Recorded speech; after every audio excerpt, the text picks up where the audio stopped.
한국인들은 아주 똑똑한 사람들이죠. 며칠 전 테슬라 CEO인 일론 머스크의 SNS에 태극기가 등장했죠. 한국인, 똑똑한 사람들 이라는 멘트와 함께 올라온 태극기는 태극기 사괴와 테슬라 로고를 합성한 이미지라 더 놀라웠는데요. 테슬라가 한국인이 가장 많이 보유한 주식이라는 글에 남긴 댓글이었다고 하는데 사실 이 뒤에 한국인과 연관된 또 다른 이야기가 숨어 있었다고 합니다. 대체 어떤 이야기일까요? 오늘의 사연 시작합니다. 안녕하세요. 저는 테슬라 HR 부서에서 일하고 있는 사라 존슨입니다. 며칠 전 일론 머스크의 SNS에 올라온 태극기로 한국 뉴스에서도 꽤 화제가 되었다고 알고 있는데요. 오늘은 그 태극기와 관련된 이야기를 한국 분들께 한번 전달드리려고 합니다. 한국인들이 많이 보유한 주식이 테슬라라서 저렇게 이야기하는 거냐며 한편에서는 빈정거리는 사람도 있었지만 저는 그 뒤에 좀 더 숨겨진 이야기를 알거든요. 제가 일론을 좋아하는 건 아닌데 적어도 저 한국인들에 대한 건 진심일 거예요. 이유요? 우리 회사의 한국계 엔지니어들을 보면 알 수 있죠. 우리 회사에는 세계 각지에서 온 똑똑한 사람들이 모두 모여있지만 그 중에서 단연 튀는 건 바로 한국계 엔지니어입니다. 임원들은 물론 머스크 역시 우리 회사의 성공 비결 중 하나는 한국계 엔지니어들이고 그들의 창의성과 헌신은 정말 놀랍다라며 언급을 했었는데요. 전 처음엔 그저 특정 국가 출신을 치켜세우는 말이라고만 생각했습니다. 처음 입사를 했을 땐 왜 그렇게 한국계를 선호하는지 이해가 가지 않았죠. 솔직히 말하면 저는 이해가 가지 않았어요. 세계 각국의 뛰어난 인재들이 테슬라에서 일하고 싶어 하는데 왜 하필 한국인들을 저렇게 선호할까요? 인도의 IT 인재들도 있고 미국 내에서도 실리콘밸리를 중심으로 수많은 천재들이 있는데 말이에요.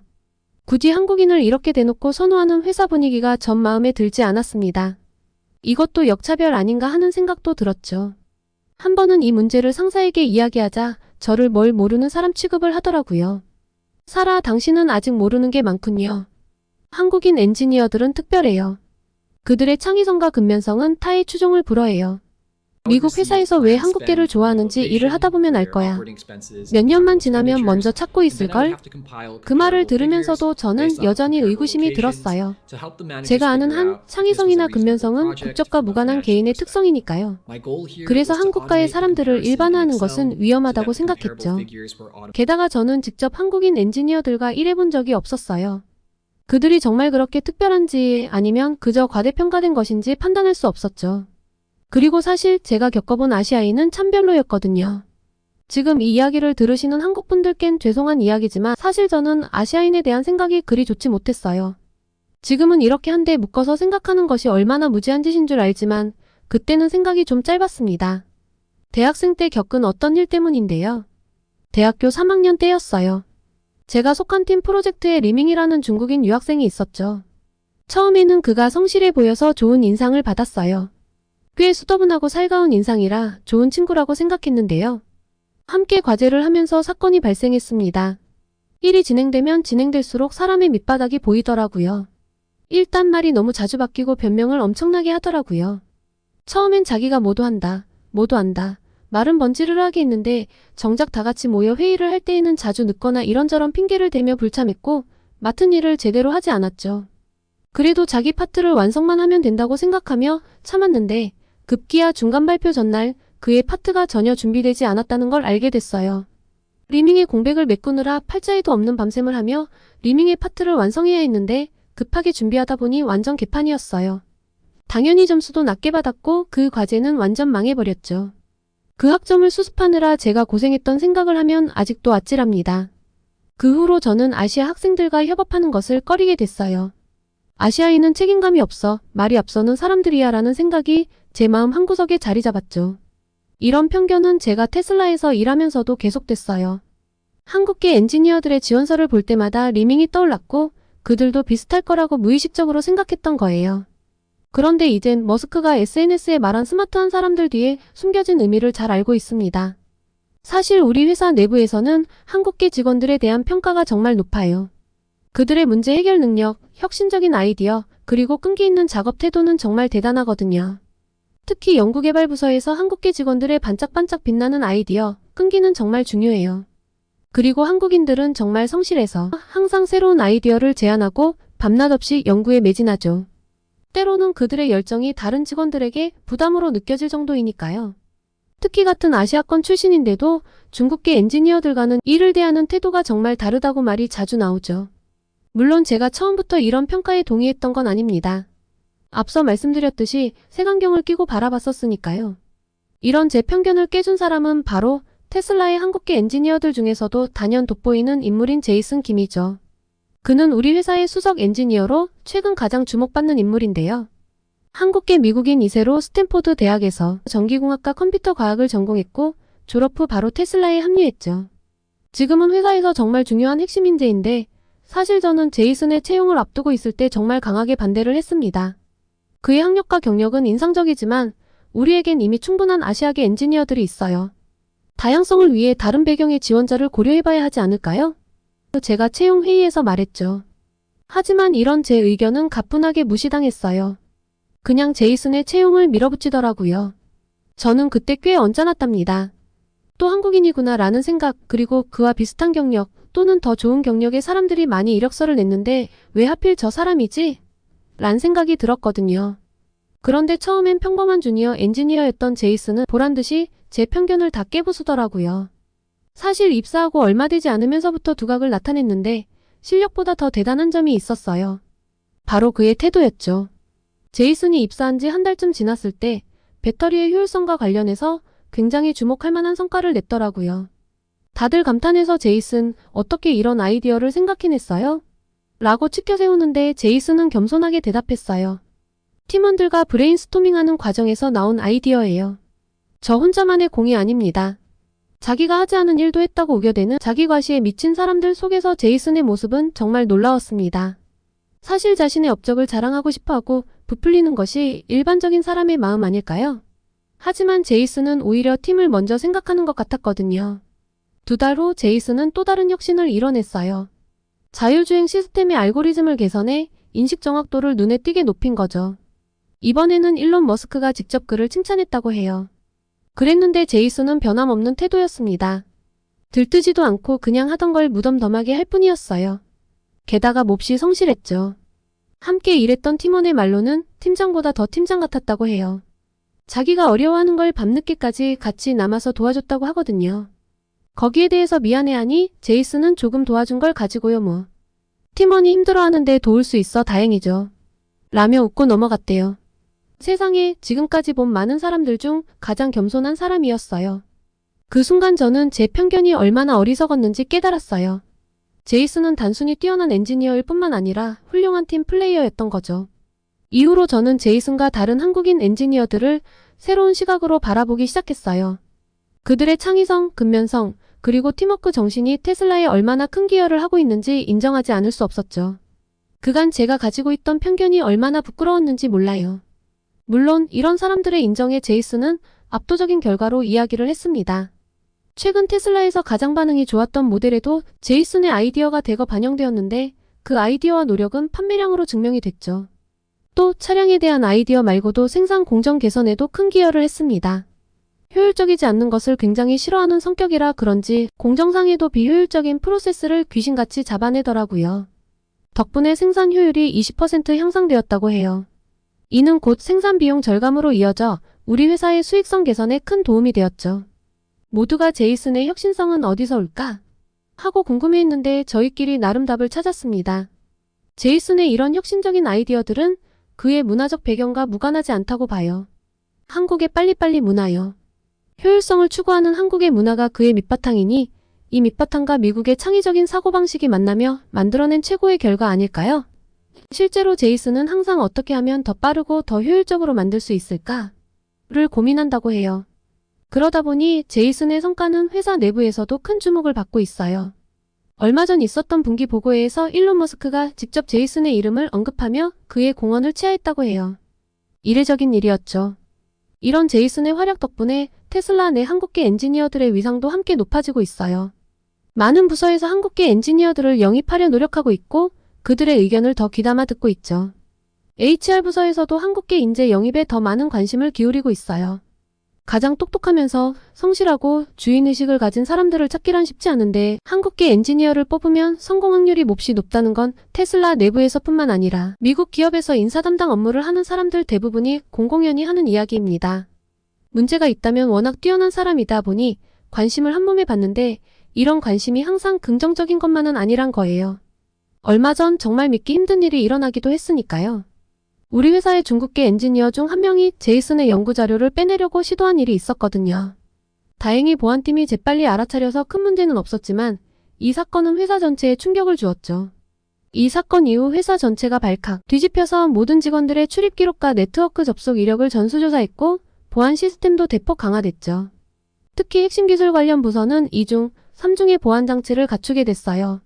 제가 HR 부서에 있다 보니 이 일을 자세히 알게 되었는데 정말 아찔한 순간이었어요. 내심 이런 일들로 멘탈이 흔들리거나 트라우마가 생기면 어쩌지 했는데 제이슨은 이 일에 대해 전혀 흔들리지 않았어요.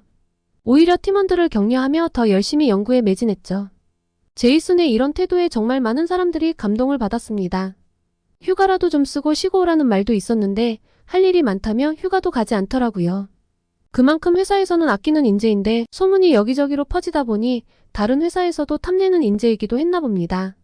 최근엔 독일의 유명 자동차 회사에서 제이슨에게 스카우트 제의를 해왔다는 소식이 들려왔거든요. 연봉을 파격적으로 인상해줄 것을 이야기하며 직급은 최고 기술 책임자 자리를 보장했다고 해요. 누가 들어도 정말 엄청난 조건이라 회사 내에서는 제이슨이 떠날지도 모른다는 소문이 파다했어요. 모두가 그가 떠날까봐 걱정됐죠. 하지만 제이슨의 결정은 우리 모두를 놀라게 했어요. 제이슨이 가지 않기로 한 거예요. 지금 맡은 일을 중간에 버리고 가는 건 도의에 어긋납니다. 테슬라와 함께 시작한 프로젝트를 끝까지 완수하고 싶습니다. 이 소식이 퍼지자 회사 전체가 떠들썩했어요. 동료들은 제이슨의 결정에 감탄했고 어떻게 이런 사고방식을 가질 수 있는지. 한동안 어딜 가나 이 이야기로 회사가 떠들썩했습니다. 그 정도 실력이면 언제든 자기가 원할 때 원하는 곳을 갈 수 있으니 그렇지. 라고 생각할 수도 있지만 눈앞에서 좋은 오퍼가 들어왔는데 거절한다는 건 보통 일이 아니잖아요. 자기가 담당한 업무 팀에 대한 책임감이 없다면 불가능한 일이었죠. 철새처럼 옮겨다니는 사람들 틈에서 제이슨은 너무나 빛이 나는 사람이었습니다. 제이슨에 비해 개인주의적인 면모가 강한 테슬라의 다른 직원들에게도 제이슨의 이런 태도가 큰 영향을 미쳤던 것 같습니다. 회사에 대한 충성심과 프로젝트에 대한 책임감이 전반적으로 높아졌죠. 특히 한국계 직원들 사이에서는 제이슨을 롤모델로 삼는 분위기가 형성됐어요. 이런 일련의 사건들을 지켜보면서 저는 한국계 직원들의 특별한 점을 발견하게 됐어요. 먼저 그들의 업무 능력은 정말 놀라워요. 제이슨뿐만 아니라 다른 한국계 엔지니어들도 항상 혁신적인 아이디어를 내놓고 불가능해 보이는 문제들을 해결해내죠. 힘든 일을 마다한다거나 하지 않고 필요하다면 며칠 밤을 새가면서 문제가 해결될 때까지 매달리는 집중력은 타의 추종을 불허합니다. 그리고 결국 해내죠. 하지만 더 인상 깊었던 건 그들의 태도예요. 한국계 직원들은 항상 겸손하고 성실해요. 아무리 큰 성과를 내도 자만하지 않고 오히려 더 열심히 일하는 모습을 보여주니까요. 제이슨이 스카우트 제의를 거절한 일은 그저 빙산의 일각일 뿐이에요. 또 다른 예로 지난달 있었던 일을 들려드릴게요. 우리 회사가 중요한 프로젝트 마감일을 앞두고 있었는데 갑자기 핵심 설비에 문제가 생겼어요. 모두가 당황해할 때 한국계 엔지니어 팀이 자발적으로 나서서 문제 해결에 나섰죠. 그들은 3일 동안 거의 쉬지 않고 일했고 결국 기한 내에 프로젝트를 완성할 수 있었어요. 아마 한국 직원들이 없었으면 제대로 안 돌아갔을 것이라 확신합니다. 저를 비롯한 인사팀의 모든 직원들은 한국계 직원들의 특별한 점을 이렇게 이야기합니다. 그들은 단순히 똑똑한 것이 아니라 끈기와 책임감 그리고 팀워크 정신까지 갖추고 있다고요. 그리고 이런 특성들이 테슬라의 기업 문화에 긍정적인 영향을 미치고 있죠. 참 이상하게도 한국계 직원들과 함께 일하는 팀들의 성과가 눈에 띄게 향상되었거든요. 똑같은 사람인데 한국인들과 붙어서 일하면 업무 성과가 크게 좋아지고 팀 전체의 분위기도 협력적으로 변하죠. 당연히 회사 입장에서 선호를 할 수밖에 없지 않겠어요? 우수한 인재를 영입하는 것도 중요하지만 그들이 회사의 문화와 가치관을 높이는 데 기여한다면 그 가치는 배가 되니까요. 그래서 내부에서는 한국계 엔지니어들의 장점을 회사 전체로 확산시키고 더 많은 우수한 한국계 인재를 영입하기 위한 노력을 많이 기울이고 있습니다. 먼저 우리는 채용 과정을 개선했어요. 기술적 능력뿐만 아니라 팀워크, 책임감, 윤리의식 등을 평가하는 항목을 추가했죠. 이는 제이슨과 같은 뛰어난 인재를 발굴하는 데 도움이 될 거예요. 또한 한국의 주요 대학들의 우수한 졸업생들을 직접 영입하기 위해 최선을 다하고 있습니다. 또 회사 내부적으로는 멘토링 프로그램을 새롭게 구축했어요. 제이슨을 비롯한 시니어 한국계 엔지니어들이 주니어 직원들을 지도하는 시스템이죠. 이를 통해 한국계 직원들의 우수한 업무 방식과 태도가 자연스럽게 전파되길 기대하고 있어요. 조금씩 시도한 이런 변화들은 이미 긍정적인 결과를 보여주고 있습니다. 최근 채용된 직원들의 업무 만족도가 높아졌고 팀 간 협업도 더욱 원활해졌죠. 특히 한국계 지원자들의 수가 크게 늘어난 것이 눈에 띄어요. 사실 전 세계 각지에서 온 뛰어난 인재들을 많이 봤어요. 하지만 한국계 직원들만큼 겸손하면서도 능력 있는 사람들은 드물었죠. 그들의 근면 성실함과 책임감은 정말 세계 최고 수준이니까요. 저도 테슬라 직원이지만 사실 회사에 큰 애정이 없는데 이 한국인들의 태도에서 저도 모르는 애사심이 생길 정도이면 말 다 했죠. 이런 한국 직원들을 보며 제가 일하는 방식, 또 삶을 대하는 태도, 열정, 집중력까지 많은 것들을 배우고 있는 요즘입니다. 그래서 요새 한류 열풍으로 미국이 들썩들썩하는데 한류의 진짜 핵심은 알고 보면 인재가 아닐까 합니다. 테슬라 안에서는 한국인 자체가 한류니까요. 오늘 이렇게 메일을 보내고 말로 다 설명할 수 없는 특별한 DNA를 가진 한국분들께 인사를 드릴 수 있어 정말 영광이었어요. 모두 건강한 여름 보내세요. 더 이상 미국에서 살 이유가 없네. 한국이 결국 정답이야. 여러분들은 최근에 병원에 다녀와 보신 적이 있으신가요? 한국인이라면 누구나 편하게 가는 병원이지만 미국에서는 병원비나 약값이 부담스럽다는 이야기 많이 들어보셨죠? 오늘 사연의 주인공 역시도 병원 때문에 미국에서의 생활이 힘들었다고 합니다. 결국 정답을 한국에서 찾았다고 이야기하는데요. 대체 무슨 일일까요? 두 번째 사연 시작합니다. 안녕하세요. 저는 미국 캘리포니아 출신의 샬롯이라고 합니다. 미국에서는 공립초등학교에서 일을 했었고 지금은 한국에서 주부로 살고 있어요. 저를 볼 때마다 왜 미국에서 한국으로 왔는지 엄청 궁금해 하시던데요. 오늘은 왜 제가 한국으로 올 수밖에 없었는지 이야기를 한번 해보려고 합니다. 사실 저는 한국에 대해서는 몇 년 전까지만 해도 제대로 몰랐어요. 한국은 북한 옆에 위치해 있고 아시아에 있는 나라이며 전쟁 위험성이 있는 나라 정도로 인식하고 있었죠. 그러다 한국이라는 나라를 제대로 인지한 시작은 기생충이라는 영화 덕분이었습니다. 남편이 영화광이거든요. 오스카 사관왕 영화면 꼭 봐야 한다며 온 가족이 다 같이 영화관에 가서 영화를 보고 짜파구리도 만들어 먹어봤죠. 제 주변 친구들 중에서도 짜파구리를 해먹기 위해 서로 레시피를 공유하고 같이 한국마켓 나들이를 한 친구들이 꽤 많았습니다. 그리고 나서 한국을 제대로 인식한 건 코로나 때 한국의 대처였죠. 부끄럽지만 코로나가 세계로 막 퍼져나갈 당시 미국에서 아시아인들을 볼 때 혹시 코로나에 걸린 사람인가 하는 공포감에 피하기도 했었어요. 한국에서도 확진자가 나왔단 소식이 뉴스에서 연일 이어졌으니까요. 그런데 코로나가 미국에서도 퍼지기 시작하며 이야기는 달라졌죠. 남의 나라 일인 것처럼 코로나 바이러스의 상황을 구경하거나 바이러스로 어려움을 겪는 나라에서 온 사람들에 대해 혐오감을 드러냈던 미국인들이 자기들 주변으로 다가온 코로나의 두려움에 잠기기 시작하며 이상한 군중 심리를 보였습니다. 코로나 바이러스로 워싱턴주에서 확진자뿐 아니라 사망자가 나오면서부터 저희 동네 코스트코의 물과 화장지가 동이 나기 시작했거든요. 일본과 호주에서는 두루마리 화장지 사재기를 한다는 기사를 읽으며 참 이상하네 하고 동료들과 함께 웃었던 것이 며칠 되지 않았던 시점이죠. 그리고 검사 키트조차 없어 제대로 검사를 못하고 사람들이 죽어나가기 시작하며 그때 처음으로 느꼈던 것 같아요. 미국이 그렇게 좋은 나라가 아니고 뭔가 잘못되어 간다는 걸요. 하루하루 다르게 마트는 텅텅 비어가고 비상약과 식품을 사러 여기저기 뛰어다니는 미국인을 보다가 TV 뉴스에서 미국과 한국을 비교하는 뉴스들을 보면 저게 가능한가 싶었죠. 한국의 드라이브스루 검사 시스템, 확진자들의 동선과 접촉자의 투명한 공개, 그리고 확진자 수에 비해 현저히 적은 사망자 숫자도 놀라웠는데 제 귀에 꽂혔던 건 한국의 의료 시스템이었습니다. 미국의 아나운서가 아주 흥분해서 가격이 비싸지 않아 누구나 접근이 쉽고 검사와 치료가 빠른 한국의 의료 시스템, 의료보험 체계와 불합리하고 복잡해서 느리고 어려운, 게다가 너무 비싸서 부담스러운 미국의 의료 시스템을 비교하는데 저게 가능한가 싶었죠. 다들 아시잖아요. 미국의 의료 시스템. 보험이 있어도 부담스러워서 병원을 쉽사리 못 가죠. 병원뿐인가요? 약값도 어마무시하거든요. 다른 나라와 비교를 한다 해도 캐나다 정도와 비교를 할 뿐이라 이전엔 한국이 그렇게 좋은 시스템인 줄 몰랐는데 처음으로 접하는 한국의 의료 시스템은 정말 충격적이었습니다.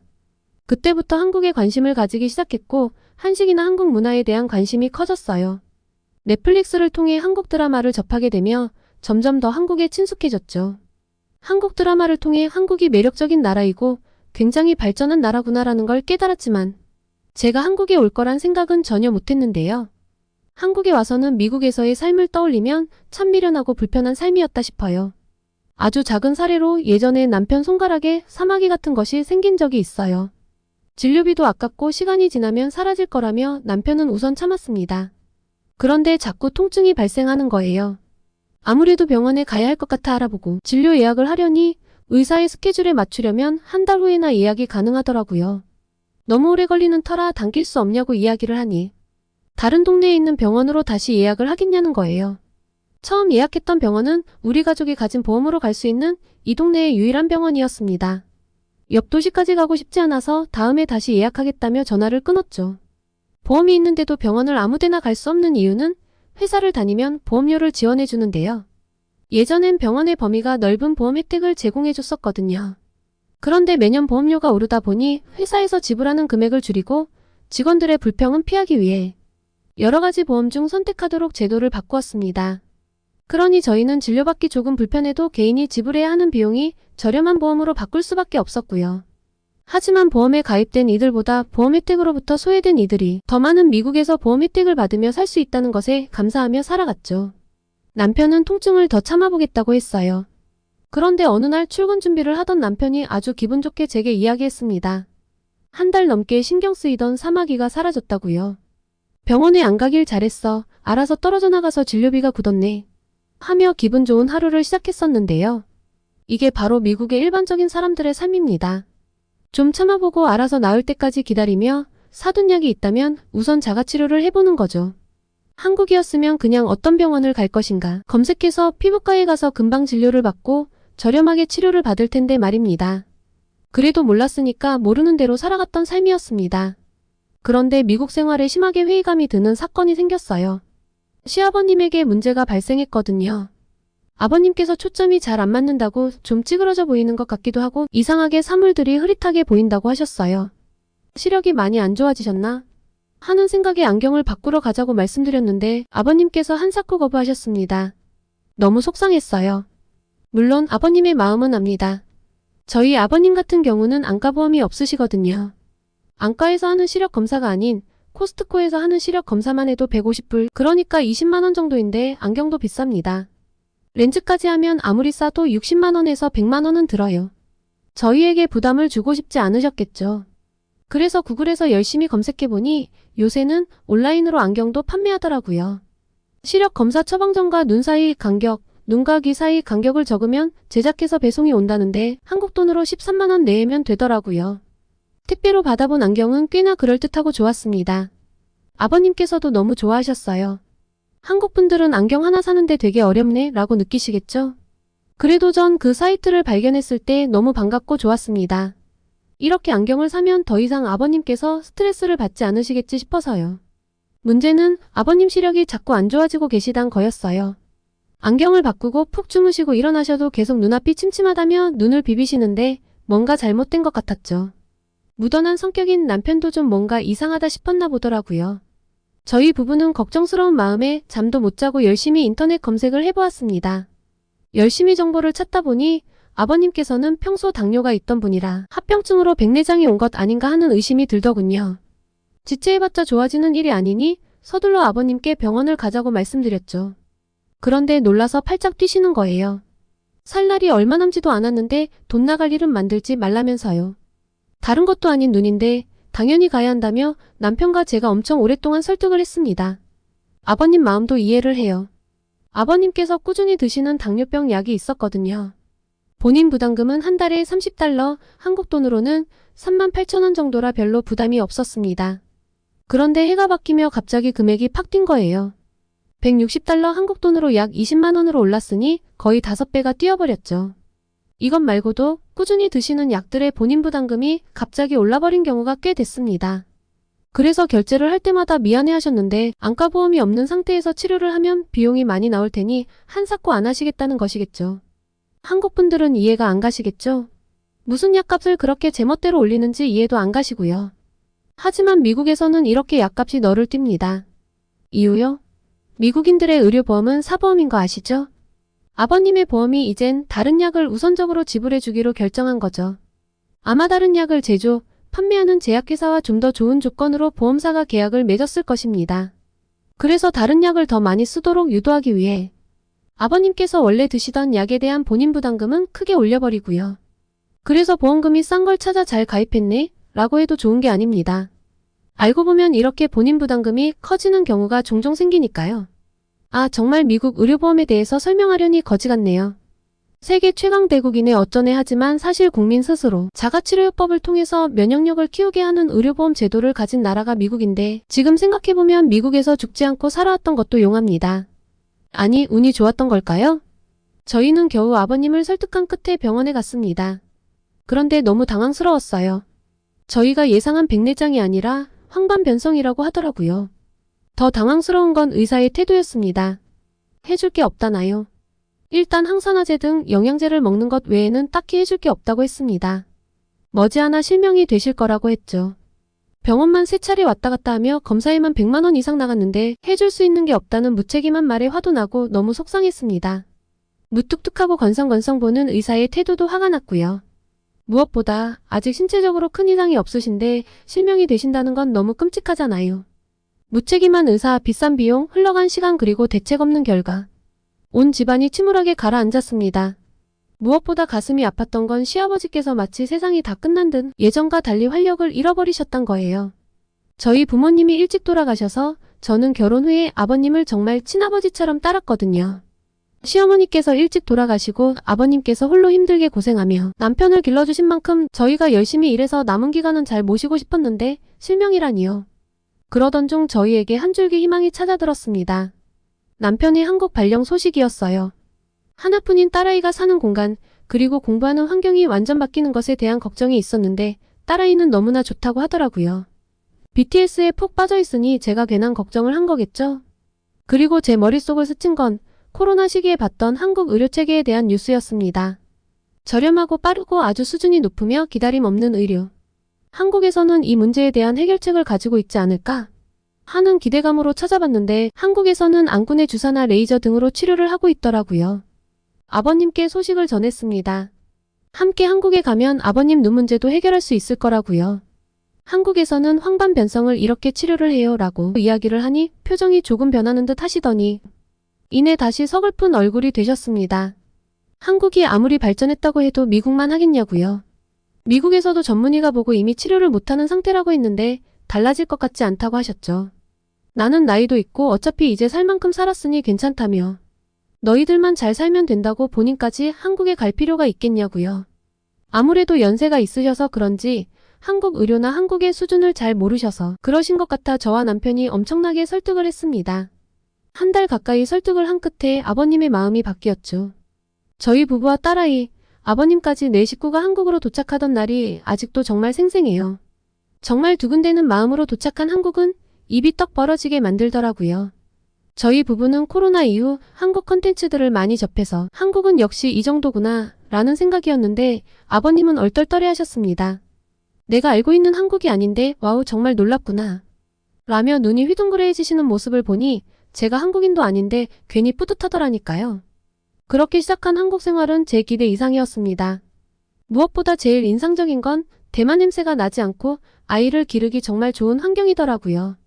대중교통이 잘 되어 있어 학생들이 편하고 안전하게 다니는 모습, 그리고 학원이 끝나고 밤 10시 넘어서 다니는 모습을 보고 사실 처음에 기절할 뻔했거든요. 아이들을 이렇게 막 풀어놓고 기르는 건가? 한국 정말 괜찮은 건가 하면서요. 물론 지금은 완벽히 적응했답니다. 그리고 아버님도 빠르게 병원에 모셔갔죠. 한국에 와서 짐 정리를 다 하기도 전에 찾아갔는데요. 아버님이 어떻게 되셨을까 다들 궁금하시겠죠?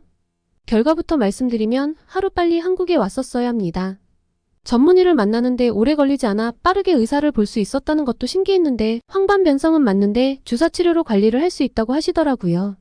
습성황 반변성이고 신생혈관 생성억제 약물을 주사하면 실명을 막을 수 있다고요. 미국에서는 왜 그렇게 이야기를 못해줬을까 여쭤보니 한국 의사분께서 좀 작은 병원이어서 검사 장비가 좋지 않아 제대로 못 봤을 것 같다고 하는데 너무 부끄러웠습니다. 진료가 아주 친절하고 빨랐는데 비용도 미국에 비해 비싸지도 않았고요. 남편이 알아본 바로는 저희는 외국인이라 6개월 이상 치료를 해야 건강보험에 가입할 수 있다고 했는데 우선 저희는 아버님이 급했거든요. 실명 위기라는데 우선 빨리 진료를 받자라는 생각으로 가서 비용은 사실 각오를 하고 있었는데 미국이었으면 최소 500에서 1000만 원 정도를 불렀을 법한 각종 검사와 치료, 진통제 등까지 해서 120만 원 수준이더라고요. 게다가 그 빠른 일처리라니.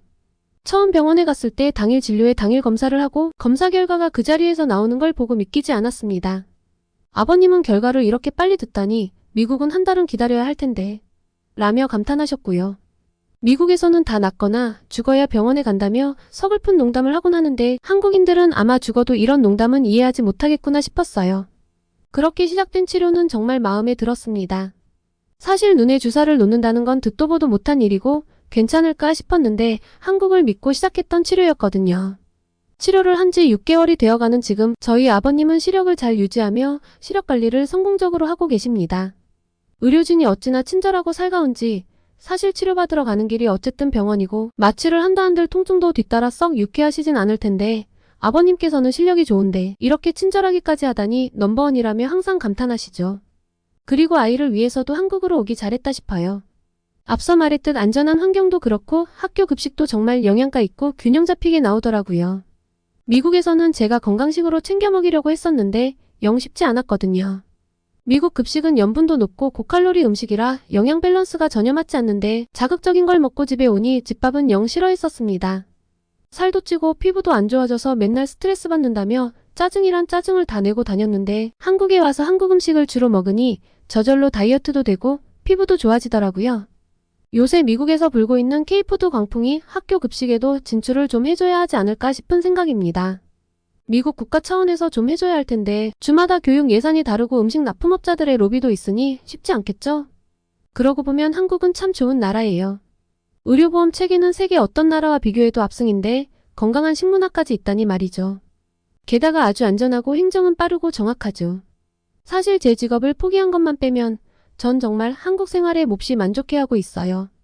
아이가 한국에서 어느 정도 적응하면 한국에서 영어를 가르쳐볼 생각입니다. 앞으로 한국 생활에 적응하면서 또 새로운 소식이 있으면 다시 메일을 보낼게요. 오늘은 테슬라를 사로잡은 유능한 한국계 미국인 엔지니어의 이야기, 그리고 미국의 답답한 의료 체계에 절망했다가 한국에서 희망을 찾은 미국 가족의 이야기였는데요. 오늘의 이야기 어떠셨나요?